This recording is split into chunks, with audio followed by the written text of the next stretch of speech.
வெளிநாட்டில் குடியேற விரும்புறீங்களா? இந்த ஒரு பரிகாரங்களை செய்யுங்க. இந்த வெளிநாட்டுக்கு போக முடியாம தடுக்கக்கூடிய ஆற்றல் ஒரு கிரகத்துக்கு இருக்குன்னா சனிக்கு இருக்கு. அவர் உங்களை வெளிநாட்டுக்கு போக விடாம தடுத்துக்கிட்டே இருப்பார். அதனால சனிக்கிழமை தோறும் சமைத்த புதிய சாதம் காகத்துக்கு வச்சுக்கிட்டே வாங்க. இந்த சனியினால் ஏற்படக்கூடிய தடைகள் நீங்க வெளிநாட்டில் போய் குடியேற முடியும். அங்க உத்தியோகத்தில் நல்ல வருமானத்தோட இருக்க முடியும். சில பேர் குடும்பத்தோட வெளிநாடு போகணும் அப்படின்னு ஆசைப்படுவீங்க. அதற்கு ஒரு சின்ன பரிகாரம் இருக்கு.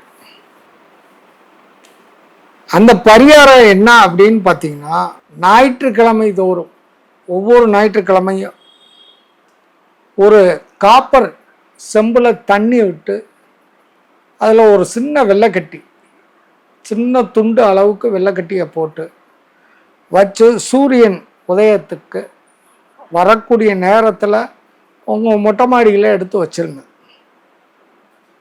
இது சூரியனுக்கு ஒரு மணி நேரம், அந்த காலையில் 6 to 7 சூரிய ஓரை வரும் ஞாயிற்றுக்கிழமை. அந்த ஓரையில் 1 மணி நேரம் வச்சு எடுத்துட்டு நீங்கள் எந்த நாட்டுக்கு போகணும்னு நினைக்கிறீங்களோ அந்த நாட்டுக்கு நான் உறுதியாக கிளம்பி போயிடுவோம் குடும்பத்தோடு அப்படின்னு நினச்சி தண்ணி எல்லாரும் குடிச்சுக்கோங்க. தொடர்ந்து ஒவ்வொரு ஞாயிற்றுக்கிழமையும் செஞ்சு வாங்க. அதிகபட்சம் 7 அல்லது 9 ஞாயிற்றுக்கிழமை இதை தொடர்ந்து செஞ்சிங்கன்னா வெளிநாட்டு போகிறதுக்கு உண்டான அமைப்பு உங்களுக்கு ஏற்பட்டும். செஞ்சு பாருங்க. இந்த தண்ணீரை குடிக்கும்போது இந்த மந்திரத்தை அவசியம் சொல்லணும்.